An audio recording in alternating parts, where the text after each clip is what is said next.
Ba-da-ba-da-ba-ba. Welcome to episode 65. Everything Teams Phone Live. I feel that intro is a bit jammy. Like it's a bit like it just makes you move your shoulders. It just makes you move, It does. right? So I could see you dancing in the green room. Yeah, shout out Chelsea for that one. Yeah. Woohoo, Chelsea. Okay, awesome. Welcome to episode 65, everyone. We are going to talk about what's new. Well, not what's new. There's some interesting stuff we're going to talk about. A couple of things. We're going to talk about some CrowdStrike stuff. We're going to talk about it. Brandon's going to shed some light on a few things and talk about what kind of impact or impact mitigation things could potentially help us. Anyway, there's that. And then we're going to talk about my favorite thing as of last week, and that is mobile. Now, there's a couple of different ways to go at that, so there's a lot to unpack there. Mostly the interesting things are the statistics around mobile. I think that's really Brandon, I've been looking at a podcast thing or a blog post about the interesting stats around mobile, and that becomes pretty telling. So welcome to episode 65. Brandon, Bailey, what's going on? Oh, it's Friday here. It's I think Rick, you're in New York right now, so you're living kind of the Big Apple life. I'm in Denver. It's 100 degrees and very, very smoky here. We got all the wildfire smoke blowing in from, I think, kind of the Canada area. So, welcome to Denver. There you go. Bailey, where are you at, Bailey? I'm in Birmingham. It's been raining here all week. Birmingham, Alabama. Is it Birmingham, England, or Birmingham, Alabama? Alabama. All right. Just kidding. If it was England, I think it's Birmingham. Birmingham. Yeah. Birmingham. The Peaky Blinders show that I always used to watch, and that's how I learned how to say it. Speaking of England and Europe, have you guys tuned into the Olympics yet in Paris? Ooh. I have not. I've seen clips here and there. I have not either. In fact, I was in Paris. When was I in Paris last? A few months back, right? And they were preparing for the Olympics, and I thought to myself, this has got to be terribly. It's going to be terribly packed. It was already packed in Paris, right? And if you've ever walked down the streets and everything, it's already packed in Paris. And now I was thinking to myself, wow, when the Olympics come, it's going to be just insane. And I thought, I have no desire to come to Paris to watch the Olympics just because I know how crowded it's going to be. And it completely escaped my mind until a couple of days ago. Someone said, "Are you going to Paris? Are you going to watch some Olympic stuff?" And I'm like, I don't know.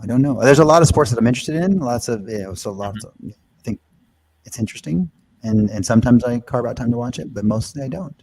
So it'll be interesting.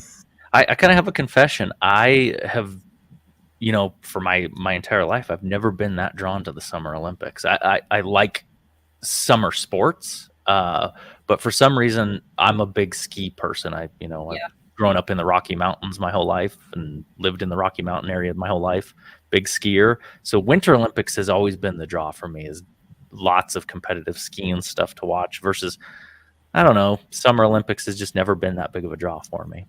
There's something about ice skating, but watching the ice skating is amazing. I love Winter Olympics.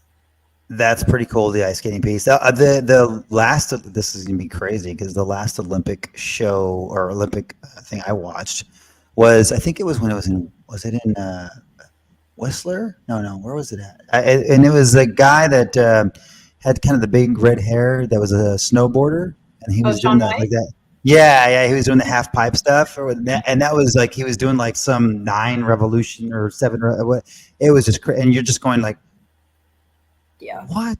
Like, wow! And that was pretty darn incredible to watch that. And I had never watched that sport before, but it was pretty. You've got a lot of respect for people that can go and execute something like that and just do it so beautifully like that. It's just nuts. But that was 10 years ago, something like that. With however many Olympics it was ago. What are they, every 4 years? So it was a long time ago. Anyway, all right. Well, let's kick off because we got a short episode today. It is I am living the New York lifestyle, so I'm always in a hurry here in New York. I'm in Brooklyn right now, and headed to what's the big park? Headed to Central Park here in a little bit. So we're gonna crank this thing out and have talk about these topics that are pretty top of mind for everyone right now. I think mobile overall as as a business strategy is pretty interesting for people. And so there's some cool stats we want to cover. And certainly, Brandon, from a technical perspective, you're very in tune to the CrowdStrike stuff. So let's kick it off there. Bailey, do you have anything to add, Bailey? We do. Just a quick message from a sponsor Momentum. We elevate your business communications with top-tier connectivity and collaboration solutions, including Microsoft Teams. Back to you guys for episode 65. All Thanks, right. Bailey. Thanks, Bailey.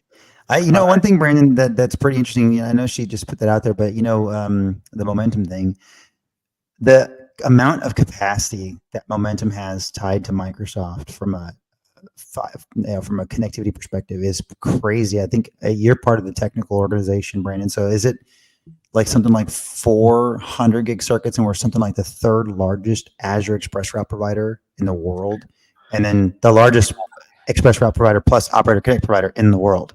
Yeah, we got gobs of capacity for our own internal services, getting up into Azure for things like Operator Connect, direct derived routing, and then to your point, the Express Route is more for our customer on ramp, right? So if our customers need that on ramp, and that's global, right? That's not just North America. That's if you need on ramp for Express Routes up into Azure, we got you covered.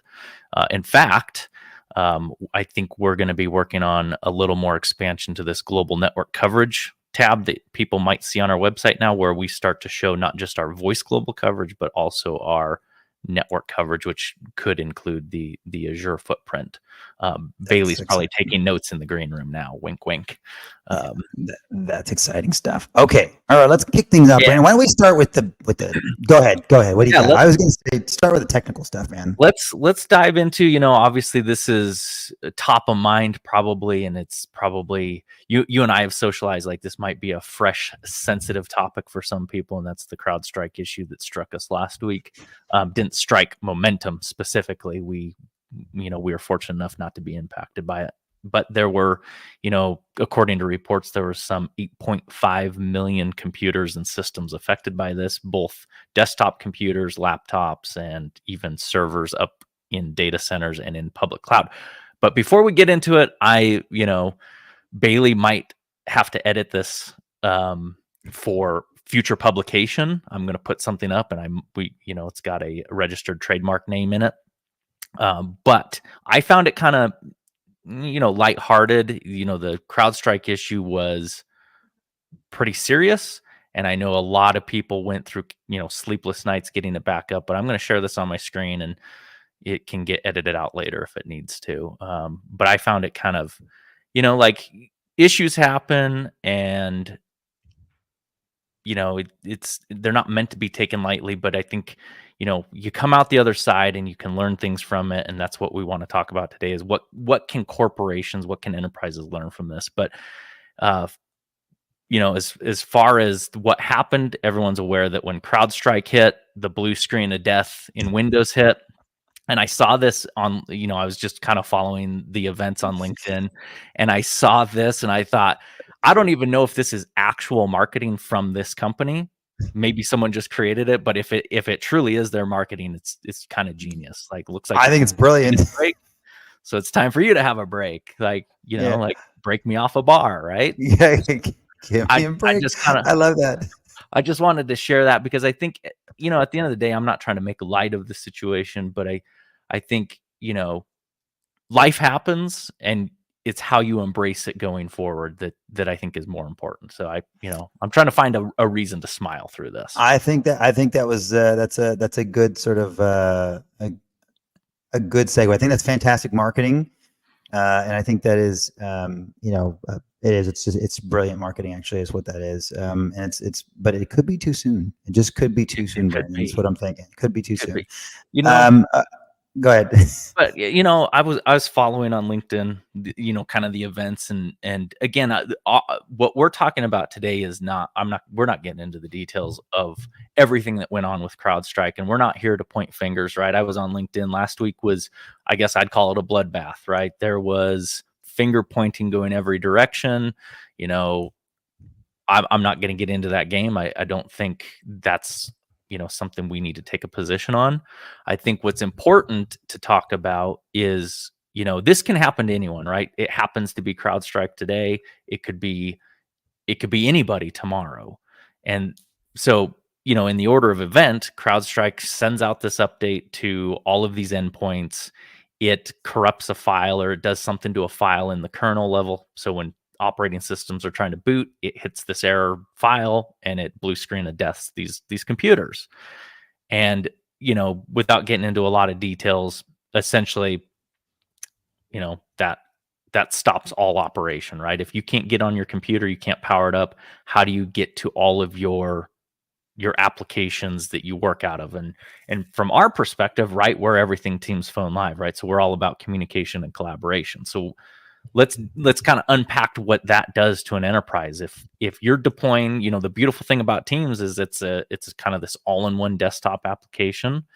We live and breathe it every day, right? We boot our computers. One of the first things to pop up on my computer is my Teams client. And probably the very first thing I interact with is Copilot inside of Teams, right? I have it trained to, I say, cup of coffee, and it summarizes my day for me. But imagine a morning, Rick, where you wake up, you boot your computer, and you can't get into your computer. What do you do? Yeah. I got the segue for you. Not even a segue, but I've got a response for that. You ready? So, number one, I do want to bring to to everyone's attention. I think it was 60% of the Fortune 500 were impacted in some way, shape, or form, right? But I don't know if it's everybody in that organization. For example, because it was 8.5 million users. As a percentage to the users out there, it was not a huge percentage of the people that were impacted, right? Of the Windows sort of subscribers that were impacted. But I'll tell you what, though, it sure did slow everything down. I mean, my Delta flight was late, and Delta's still recovering from that, right? So it had a massive impact. So for it not touching everybody that could potentially have touched, it was still quite disruptive. But as you just said, Brandon, what would you do if you turn your PC on and it didn't work, and your communications, as an example, was sitting there, and that was your mode of communication? So what would you do? I know what I'd do. Ready? I'm gonna reach for this guy right here. I reach for my mobile phone. What about you, Brandon? How would you respond to that? I mean, I would sit there and try to fumble with my computer for a bit and go, what's going on? And then obviously you'd hear, down detectors or all sorts of things going off. You kind of go, oh, okay, it's not my issue here, so I got to figure out how we get it fixed. But I'd reach for my mobile device. And the question is, Brandon, if you're running, let's say, email in the cloud, if you're running this on Azure as an example, then you're using Office 365, did those services work? Would those services work on your mobile device? Yeah, I mean, I think that's one of the interesting things that was, before I answer your question directly, as the blue screen of death was happening, as the impact was initially, the ripple effect was happening, that was the interesting piece is, the blue screen of death happens, and that's where the finger pointing started, right? It was like the assumption was Microsoft. And you remember this, right? The morning we all come online, there were chats all over my team saying, hey, we must have a huge Microsoft issue. Are our customers down from a operator connect and direct routing perspective? And we immediately dove in to validate all of our services were whole. And the interesting thing for us, because now we obviously know it was CrowdStrike causing the issue, is we validated our services, and it was all for me. And again, I'm not trying to minimize this. It was like, once I validated we were healthy, I moved on with my day. Yeah. Obviously, there were many people that couldn't move on with their day. And back to your question, had it been us that had been impacted from a computer perspective, yeah, I would have moved directly to my mobile phone and leveraged, maybe it's my mobile phone, maybe it's a bring your own device, maybe I've got a computer that I can access the M365 suite of services, so I can get to Teams, I can get to Outlook, I can get to Excel, I can get to SharePoint. I think the point of that is, from an enterprise perspective, for the enterprises that were affected, it would be really interesting to know, maybe it's a survey, right? Of those enterprises affected, how many of them had a BYOD mobile business continuity plan that got their users back into some level of functionality while this bigger issue is being addressed. I think you just said a lot. Hold on, let's just unpack that for just Yeah. a second, because you just dropped the bomb on everybody here. When you go, do you have a BYOD, a backup redundancy sort of resiliency business continuity plan, right? And maybe everyone doesn't know what that is just yet. What is BYOD, and is it a new thing? Give me the definition of BYOD. Let's bring your own device, essentially what that is. And I think just as you break down corporations from a mobile perspective, so I guess what we're saying here is if your PC doesn't work, you've always got your mobile device, and you've got your mobile device, and it could operate in a couple of different ways, right? And we're going to touch on one method today, or the bring BYOD model today. We'll touch on that today because there's a topic we'll talk about next week, which is Teams Phone Mobile. And so we're going to talk about that next week. But let's dive into this BYOD thing. So corporations, Brandon, like they split their, they have this typically, now you can correct me if I'm wrong here, but typically organizations have a hybrid approach to mobile. In some sort of critical instances, the corporation will issue devices and go, here's the device. I've got full control of this device. It's your work device.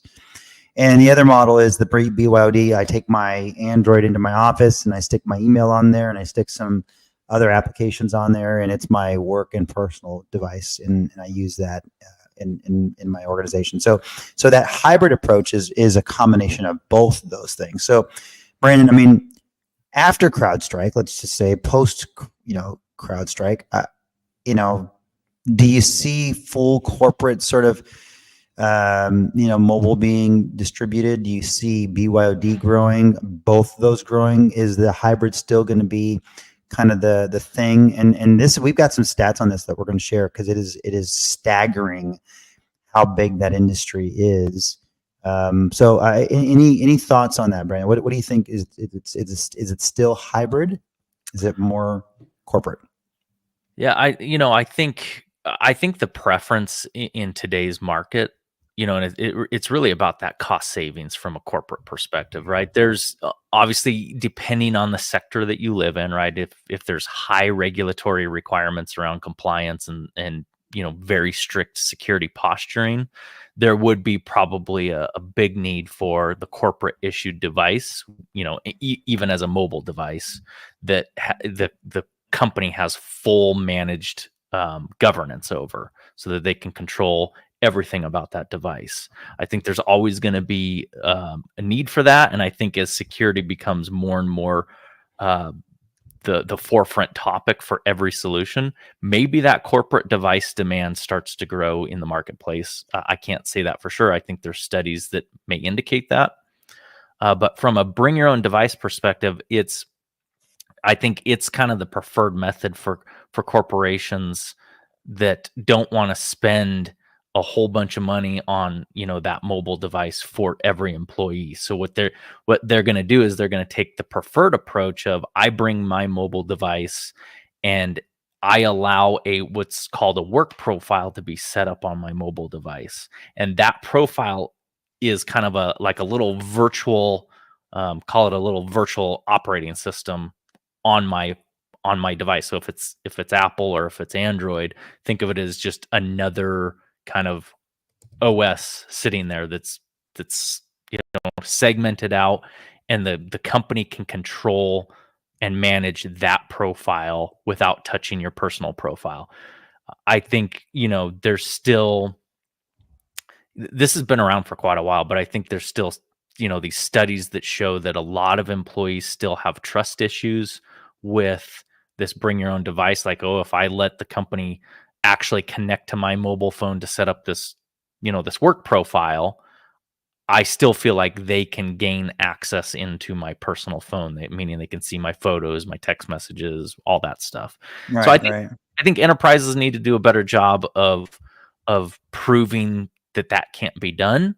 But that's kind of off topic. I think the BYOD model is huge. I think every company, especially out of this issue that happened last week, I think if you didn't have a business continuity plan, if you didn't have a, this idea of getting people into a work environment outside of the company issued computer, I think that's the number one thing companies should be looking at. You think about, imagine It's interesting. Oh yeah, go Oh, ahead. go ahead. I was just going to say, well, here, let me just jump in. What you're saying here is that your business now, people have business continuity plans. I mean, people dump, let me get 2 internet circuits into my office as an example, right? Let me make sure I've got redundancy in my application, 2 servers running in an application if I'm, in my data center as an example, right? But what you're saying from a communications redundancy perspective, you're saying, hey, you should probably think about a mobile redundancy plan for your fixed line business phone service. Is that kind of where you're getting at? Yeah, and imagine that. Like enterprises have all of these redundant plans, but I think no one ever probably imagined a day. I'm not saying it's never happened before, but a lot of people assume that I have my computer, you have your computer, everyone has their own computer, and you never imagine a day that you're going to wake up and all computers don't turn on unless it's ransomware or something catastrophic like that. That's dark, buddy. That's dark. It is. But, the continuity plan, I guess I would encourage any enterprise to review that continuity plan, because if anything, it's a reminder that, you can wake up one day and all of your employees can't log into their computer. And seems like that's not the thing that's necessarily the forefront of continuity when you talk about, like you said, dual internet, all of these other redundancies that have been put in place. And so I think the BYOD model is probably a very relevant discussion for a lot of companies now. I think about what I do on a day-to-day. I live and breathe in systems that, I do need my computer. I do need that zero trust access into our data centers to access things. But for the most part, and Rick, this is probably true of you as well, a lot of what we do today is around collaboration. It's around, SaaS-driven resources, whether it's, your CRM like Salesforce, or it's some other SaaS-based solution. So for me, maybe I'm impacted 20, 30, 40% of my job if I can't get into my computer. But if I have a BYOD device that allows me to get access to, my suite of services from a SaaS perspective and a collaboration perspective, I can still be productive to a certain extent as, an organization works through whatever the other bigger issue is. Here's why are we even talking about mobile? Let's just say why are we even talking about this? It's as a from a business perspective, and there's an interesting stat that I saw. The reason that what you're talking about, Brandon, is organizations issue this, or they've got this, or they're working on a business process. They're working on driving productivity. That's the underlying goal for all this stuff, right? It's productivity of your employees, right? How can your employees do more with less so that you can drive additional revenue, more margin, whatever it may be, right? It's business process. So what's interesting is that there is a like we've been looking at this blog post as an example, right? And it shows a cybersecurity firm basically showing that 68% of organizations see a jump in productivity after enabling BYOD, right? So that's interesting. That's a lot of productivity. 68% of the organizations see a jump in productivity. Now, what that productivity looks like from a percentage perspective, don't know yet, but boy, that's a lot of value with one simple sort of spend this money and you get value, driven into your organization. Isn't that that's a pretty big number, right? Yeah. And I mean, just think about just from a collaboration and communication perspective. Imagine, we could come up with a million different scenarios for this, but imagine your law office as an example, or a doctor's office as an example, where one day you wake up, no computers are turning on, and you've got like a law office. Maybe you've got paralegal assistants, or you got receptionists who, for the most part, they're fielding these inbound calls to get to attorneys for, whatever. Imagine having that BYOD device that carries all the same configuration as what you're used to on your desktop, but now you're able to still facilitate that, inbound call, take it, transfer it to attorney or doctor's office, same scenario.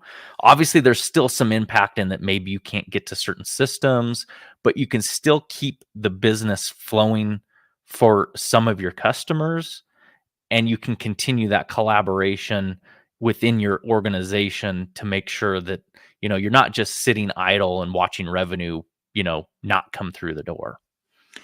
I do love this whole mobile as a redundancy solution where you're basically, tapping into the ability to create redundancy from that. It's fascinating to me because I think when you think about mobile devices, you think about, field tech services, call it the plumber as an example. You think about those types of organizations. Sure, they run on mobile, right? I'm a knowledge worker sitting behind a computer. I don't necessarily, I love mobile. I use mobile all day long, but it's my personal mobile, right? And to have the integration of some sort to make mobile your redundancy option is pretty cool. I've got another interesting factoid for you. You ready for this? This is from Samsung. 15% of companies currently provide employees with work-issued smartphones. So basically, 15% of the people that work at corporations are probably running around with two devices, right? You've got your personal device and your work device. Do you have an interesting stat related to that number, Brandon? I mean, I think that just sheds light on what we were talking about earlier, how low that percentage is, right? 15%, and I assume that's probably a global survey, but I guess I don't know for sure. Again, I think that just lends itself to, you have 85% of companies out there that, you start to wonder, do they even have a BYOD solution? Do they even support a BYOD solution to keep their employees functioning in the event something happens? And I don't have the study up next to me, so I can't look. I've got a couple of them, but there's a stat that you have 4 and 5 employees. What that is a bit shocking, to be honest, right? Because I'm not an advocate for it, or a fan of multiple devices, right? But what was that number 4 and 5? Was it? You probably know that one better than I do. 4 and 5 have their own have two devices. I'm not sure. Preferred. I thought 4 and 5. I'll go find it. I'll go. 4 and 5. 4 out of 5 prefer a company issued device. Yeah. Isn't that crazy? Like that's not what I would have thought. Which I think is a very interesting thing. I think I'm not sure how they derive that number in the survey. I think where it derives from is this idea that there's still you have a tough time getting employees to adopt to this idea that my personal device is mine, right? It's no one else's business but mine. And now as an enterprise, if they're asking me to connect to my personal device to manage an aspect of my personal device, I think there's still a lot of distrust there, like I said earlier. Mm-hmm. And so in a survey, I could see why someone would say, I would rather have a dedicated work device. And that's maybe where that 4 out of 5 comes from. You and I were chatting about that earlier this week, and I was like, that's crazy. I don't want to carry 2 devices. I'm going to have, okay, hang on a second. You don't want to carry 2 devices, Brandon, but I can recall when we were in London a while back, maybe it was our second or third trip to London, not necessarily this last one or two, but I remember you having multiple phones. Like we were at a pub and you had multiple phones, and you tried to use each one outside the pub. Yeah, that's totally off. That's a little off topic. Yeah, right now I do have a couple phones, but normally I run dual SIM because you and I travel internationally quite a bit, and I have my my normal cellular service through a carrier, but I also have for many years, because I personally love to travel internationally, I've carried a global SIM, and it covers like 210 countries, unlimited data, unlimited all this good stuff, and it's not that expensive actually. And so I've always carried a phone with dual SIM, but I've kind of in the middle of kind of trying to decide what my next phone is. So what you're referencing is I'm kind of like trying to decide which phone I want to go with, because now with the world of eSIM, I have to carriers like to start charging when you want to switch your eSIM around. So that's why. Typically, though, I prefer one device to do the job of everything. I come from a technical background. I've helped deploy bring your own device strategies in previous lifetimes. I understand how that silo works and that security works and that that privacy boundary works. So I guess I'm not as concerned about if a company wants to manage an aspect of my device. But I also get the concerns, like people want work life balance. They want that clean separation. So they might want that choice of, you know what? I want to be able to set down my work phone and walk away versus it's always with me now because it's my personal device. Huh. Interesting. Here's another stat for you. Then 46% of organizations take a hybrid approach. So we've been talking about this hybrid approach, right? Like issued some corporate plans and BYOD the rest. And they issue smartphones to some employees while others use BYOD. So the remaining 39% are fully BYOD and don't use and don't issue smartphones to any employees. So that's a lot. A huge percentage is fully BYOD, and they don't issue smartphones, right? Maybe they do I'll call it not a rebate, but basically maybe they expense mobile devices as a way to encourage, hey, use your own device. Let me give you $50 a month, to pay for your cell phone bill because we're going to be using it, right? Something like that. So that's again, interesting number because I thought mobile, the size of mobile is huge, right? The market, because the market's big. I thought it'd be more corporate issued than BYOD, but BYOD seems to be the more popular. Yeah, and I think I vaguely recollect reading that study that I think, again, the preferred approach is BYOD, where you can get user adoption because it saves the company a lot of money, right? It's cheaper for a company to say, hey, listen, we'll give you a stipend or we'll give you some level of benefit if you'll allow us to, connect to your device. There's also this, from a Microsoft perspective, when we're talking about Teams Phone, Teams collaboration, there is no, unless a company strictly mandates this whole, you can only connect to the environment from this set of network source locations. You and I, we could technically go connect to Microsoft Teams anywhere.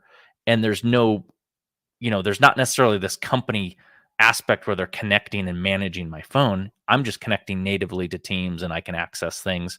It's where there's corporate compliance around how you guardrail data, how you protect data, all that stuff. So I think there's probably even a bigger percentage of users out there that are running Teams on their cell phone, not even concerned about it because it's it's ubiquitous. I can access Teams from anywhere. Right. And in that sense, it's kind of a BYOD device from a collaboration perspective because now it's more about convenience, right? It's hey, I need to run for a couple hours to an appointment, but Rick, if you ping me, I've got Teams on my phone and I can still respond. I'm still, and I think that speaks to that stat you were talking about earlier about the gained efficiency.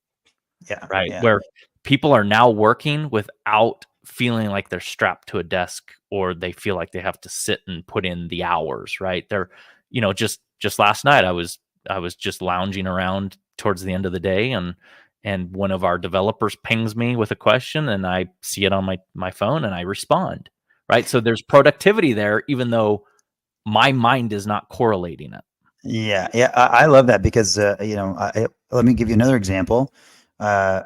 I was in a board meeting yesterday. We had a board meeting, right? And I'm sitting in this room with 12 other executives, and everyone had PCs. Nearly everyone had PCs out, following a PowerPoint presentation with some company data.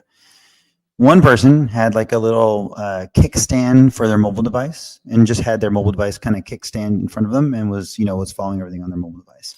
And I thought to myself, number one, my eyes are too old to look at a small phone. That was the first thing I thought of. The second thing I thought of though was I'm like, does he enjoy that? Like, is that how he works? I mean, that's completely, I can see the completely sort of backpack free, right? Sort of, I've got it right in my pocket, little kickstand on the case, all that good stuff. And I thought I was like, well, that's pretty cool. Like if you can do all your work there and you feel comfortable doing all your work on a mobile device, That's pretty awesome. I like a bigger screen. I like a command center sort of environment, but still, I think that's pretty awesome to be able to do that. So I imagine his productivity is everywhere he walks, he's got his mobile device, right? So it's like you look at that and you go, okay, if he can be in a board meeting, right, on a mobile device, he can do, darn any part of his job on a mobile device. So that definitely sheds a lot of light on the productivity and why the market is so big. Just to give you a quick stat, right? Just because I've got it all in front of me, so I'm just going to lay it out where I think it goes. By 2026, the BYOD market is going to hit $157.3 billion of a CAGR or CAGR growth of 16.7% year over year. And that is just in the US. Is that crazy? Like, that's a huge, huge number. Today, it's worth $98.8 billion. That's a big, big market for and like, we've been in this fixed line business for so long, Brandon. I mean, you and I both come from this background, and mobiles. I've never even thought about mobile. I always thought about mobile as those are the big guys. Let's not even think about mobile. It's something that we're fixed line guys, right? But boy, is it starting to encroach into that fixed line sort of business space. And I think who's doing something about it, Brandon. It's pretty interesting because we're quite good friends with them. Yeah, I think it starts with M. Doesn't end with M because that's a snack. No, it's Microsoft, right? They're addressing the mobile market, and like I think even as a fixed line carrier, you can leverage the team's solutioning, whether it's Operator Connect or direct routing, to get that fixed line conversion into a cloud-based phone system that then lets you deliver a mobile application to that BYOD device. I mean, obviously we do that all day long today. And I think there's still a lot of relevant reason why you would do that strategy versus, say, Teams Phone Mobile native, which I think we're teeing that up for a big conversation next week. With Microsoft. Yeah, with Microsoft on our episodes. What is it? Episode 66 next week. So yeah, I think if anything, this CrowdStrike issue sheds a ton of light into the enterprise on this. If it's me, this is probably one of the, yes, your infrastructure from a data center and public cloud perspective, mission critical. Yes, you need your BCP around that. You need to figure that out. But from a just a operational perspective, this should be front and center especially if you're impacted. But every enterprise, every company, every business should be looking at, how do I keep my employees productive if tomorrow we wake up and these computers will not turn on? And I think one of the fastest ways to do it, based on what market research says, is get a BYOD device solution in, get your collaboration solution figured out for that mobile device, and get your users comfortable with that solution so that when disaster strikes, they're still being productive, even if they don't think about it as productivity. But Brandon, you've got two different numbers in that scenario, a fixed line number and a mobile number. Yeah, but no, Microsoft will. Don't say it. I don't want to get into it. I was just teeing you up just to kind of see, just to bait you a little bit. I was just going to bait you a little bit. I'm trying not to talk about Teams Phone Mobile because that's next week's topic, and I think it takes everything we're talking about, and it's going to put all the focus on now. How do we go do this? Okay, we've talked about bringing your own device. We've talked about the need for business continuity. Now the stage is set, and maybe this is a good place for us to kind of wrap it up. And Rick, I'll let you talk about, who we're bringing to the show next week, what the topic's going to be about, and then let's maybe wrap it up. Well, that's that is I think that's a really that's kind of a cliffhanger, right? It's like there's a lot to talk about, but what I think is interesting about this particular show and BYOD is, number one, thinking about mobile as your disaster recovery, which I don't think, we deal with enterprises all day long, Brandon. This is not what they think about when you think about redundancy. I didn't think about it when it comes to redundancy. But I think now that there's a way to do that, I think that's a brilliant approach to redundancy. So I get pretty excited about the possibilities there. So that's what I think that's the takeaway from this show is we're going to start thinking about mobile as your backup to, for your resiliency for an organization. So let's do this. Oh, go ahead. I was going to say the last thing I'll say is, I think if you're listening to us talk about BYOD this week, you're going to want to tune in next week, because the idea is how we're going to take the already familiar Teams phone solution. We're going to tie it to, native mobile. So think the big mobile carriers, but how it is seamlessly and ubiquitously integrated into Microsoft, so that now you've got multiple options for how you take that phone call, and you can still transition from device to device as seamlessly as ever. So next week is going to be a great show for that discussion. Yeah. So next week, all right, now we are going to welcome Wandana Thomas from Microsoft. She runs the Teams Phone mobile product. And so she's going to talk about what the solution looks like, how it's being implemented, what Microsoft sees as the future of mobility in the organization, in the Teams-enabled organization. And I think, Brendan, you and I had this discussion on campus, on Microsoft campus last week. And it was really, really, I walked away from that discussion going, wow, we need to capture this sort of, information. We need to productize what this looks like. And we need to go to market for our customers, because our customers, obviously, we build out team solutions for customers all day, every day, and incorporating mobility into this. What's funny is that I don't know if it was the CrowdStrike thing that sort of kicked all this off, but we were already planning on having this discussion. We go have this discussion. CrowdStrike happens, all this great stuff, but terrible stuff. But what's interesting here, though, is that it's all a buzz on LinkedIn right now, right? Like it's all a buzz on LinkedIn. Like that's what you're hearing, some mobile stuff going on. And I don't know if it's because of the CrowdStrike thing, or it's just like now it's finally kind of resonated with everyone.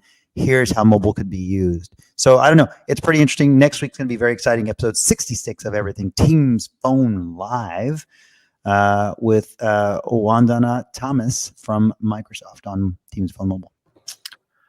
Yep. Well, I'm looking forward to that. It's going to be a great show. With that, any announcements, Rick?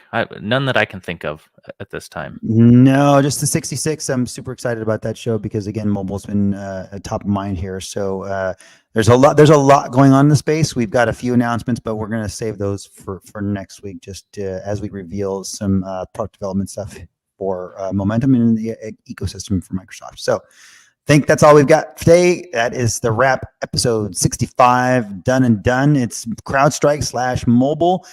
Bailey, you want to take us out? Thanks, everyone.